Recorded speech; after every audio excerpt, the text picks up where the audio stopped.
497 days ago, I got rid of my apartment and started traveling around the world full time. Since then, I have been to 32 countries across 4 continents. Here's all the places in case you're wondering. I pinned them on this big map. Anyway, I've had some of the greatest experiences of my life during this time, but if you're not prepared, this lifestyle can be quite the opposite and actually turn into a nightmare. So, if you are also wanting to travel long term, here are 10 lessons I've learned along the way that I also think you should know as well. Entirely based on my own experience because the results will vary on a case-by-case basis and dependent on destination.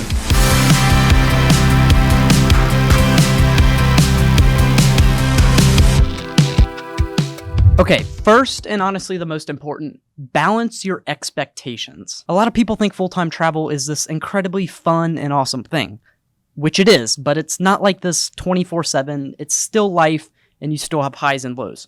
Travel just emphasizes it. So the highs are higher and the lows are lower. Getting sick, sad, stressed, whatever sucks when you're at home, but it sucks even more when you're in a foreign place alone and can barely communicate with anybody. So just brace yourself for that because it's not this magical way to escape your problems in reality. Travel just becomes your reality, and with that, a whole new set of problems arise. Okay, now let's talk about the most ass topic regarding travel. Money. All I hear, go get the money. As much as people on the internet like to think that we just have sugar daddies or our parents paying for everything, this is not the case.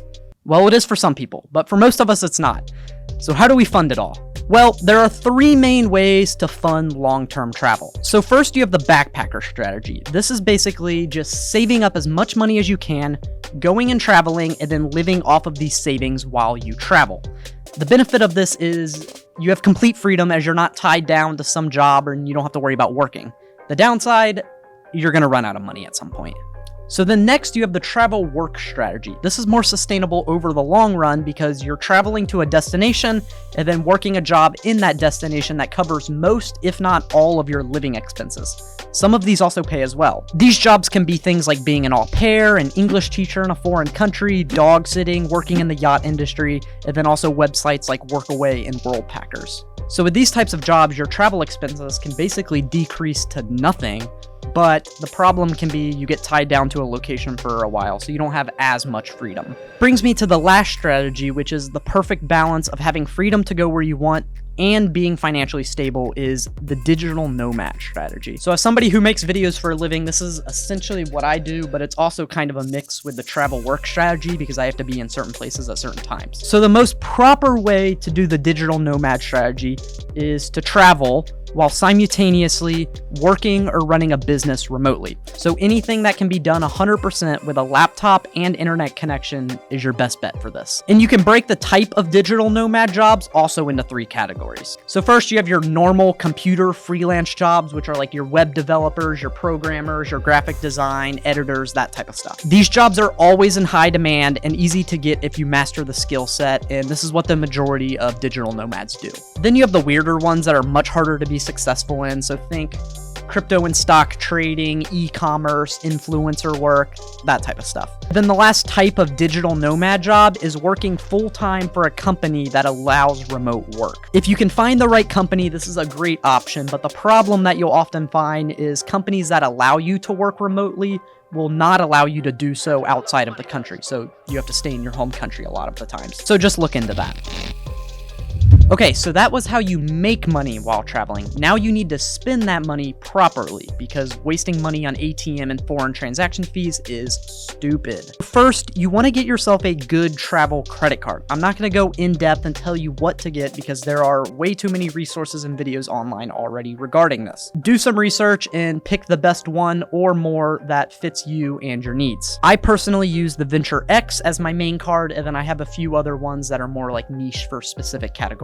This will not only save you money on foreign transaction fees, but also travel expenses. I had multiple free flights last year because of credit card points. And other benefits that come with some of these cards, like airport lounge access and TSA pre-check, is a godsend when you travel a bunch. Also, I would recommend making sure your main card is either on the Visa or MasterCard network because Amex and Discover and other like smaller networks aren't widely accepted outside of the US. And also, if you're going to be spending a lot of time in cash-based countries, get yourself a Charles Schwab checking account because that account will reimburse you for all ATM fees. It's incredible. I love it.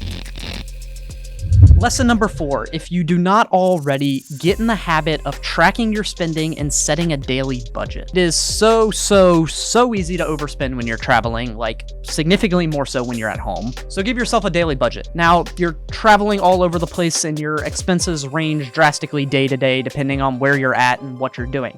So you don't necessarily need to stick to this budget every single day. You just want to average out to it in the long run. So there will be days when you spend a quarter of your budget. There will be days when you spend double your budget. So don't stress yourself out so much every day about sticking to this number, but do try to average out to it in the long run. But if you do find yourself consistently going over your budget, then travel to a cheaper destination. You know, this is one of the incredible privileges we have as nomads. We can travel to regions like Eastern Europe and Southeast Asia and spend significantly less money and have a higher quality of living than in Western Europe and North America. As for keeping track of your spending and budget, I personally love Mint by Intuit. It keeps all of your accounts in one place. And then on top of that, I also keep a giant spreadsheet of all my expenses. That's a little overkill, so you don't have to do that, but I do recommend Mint.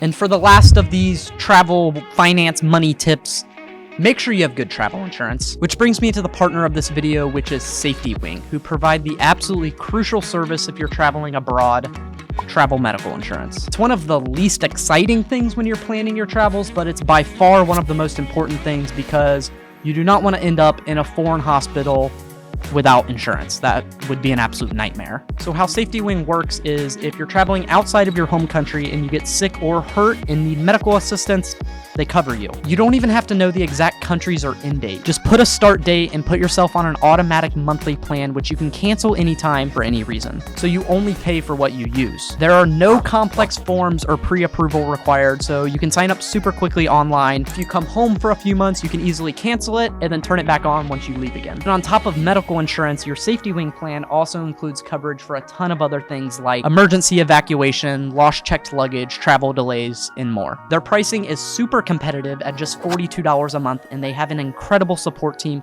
with a 7-second chat response time. So if you're traveling abroad anytime soon, I'll leave a link in the description that you can click on, learn more, and get yourself covered. Thank you, SafetyWing, for partnering with me on this video and providing an incredible service for us nomads.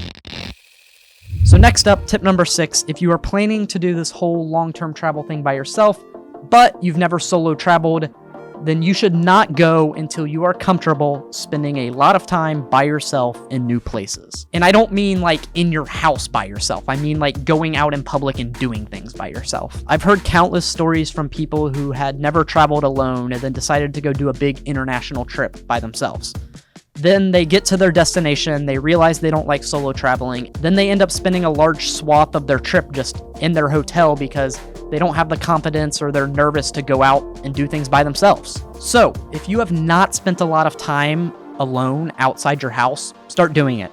Go eat alone, go to the park alone, go walk around your city alone, go on a weekend trip alone, go on a road trip alone. Like, before I even started doing any international travel, I did a ton of road trips all over the US from Maine to California, and that's essentially how I got really comfortable spending a lot of time by myself in new places. And I know for my fellow introverts, a lot of this probably sounds like second nature, so you guys can kind of brush over this tip, but if you're somebody who's used to spending a lot of time with people, then I highly encourage you to start doing more things alone and then work your way up to doing a big abroad trip.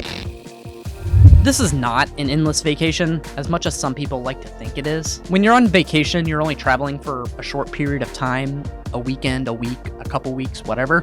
So you cram as much stuff into your itinerary as possible. Like, you want to make the most of every single day, okay? That makes sense. You have a short period of time. But when you're traveling for months at a time, do not do this. You will burn out. So don't treat it like a vacation.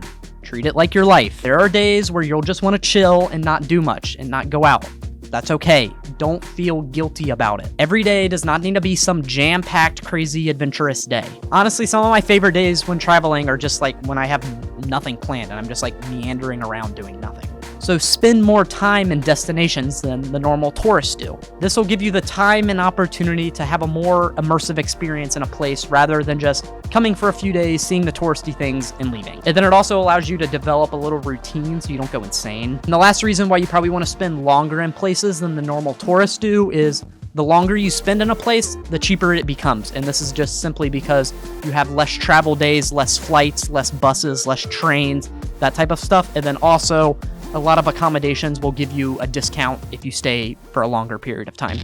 Number 8, one of the most crucial things when preparing for the nomad life, what to pack. There's no right answer to this because everybody's situation's different, but do not pack more than you could carry.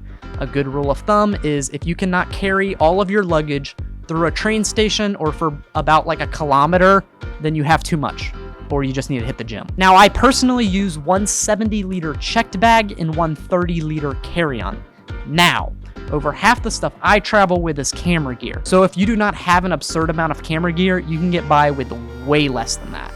And then as you're figuring out what you want to bring and what you don't want to bring, a good little way to do this is to pack your bags with everything you want to bring, and then try to live out of just the contents of your bags for a period of time. Don't touch anything else in your house. This will let you know if there's something you forgot to include, and then this will also let you know if there's something that you included that you never end up using. And remember, high quality, multi-purpose clothing and items are what you want to pack because it'll allow you to pack less and then they'll also last longer. And then once you have figured out everything you want to bring with you, pack and unpack your bag over and over and over and over again until you have memorized exactly where every single item goes. And then when you're traveling, pack your bag the same way every single time. I know it sounds like kind of weird and overkill, but you'll know exactly where all your stuff is at all times. It'll make leaving accommodations that much quicker because you can pack up super fast, and you'll never lose anything.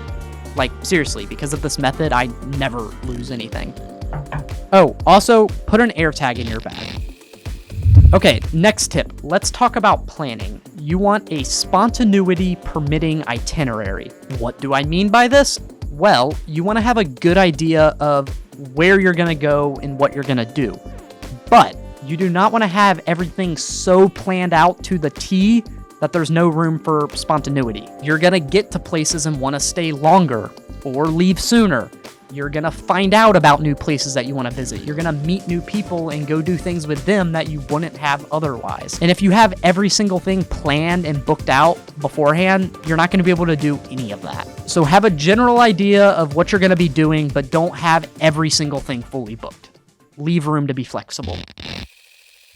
And that brings me to the 10th and final lesson that I've learned while being nomadic, and that is you will never be 100% ready for this lifestyle.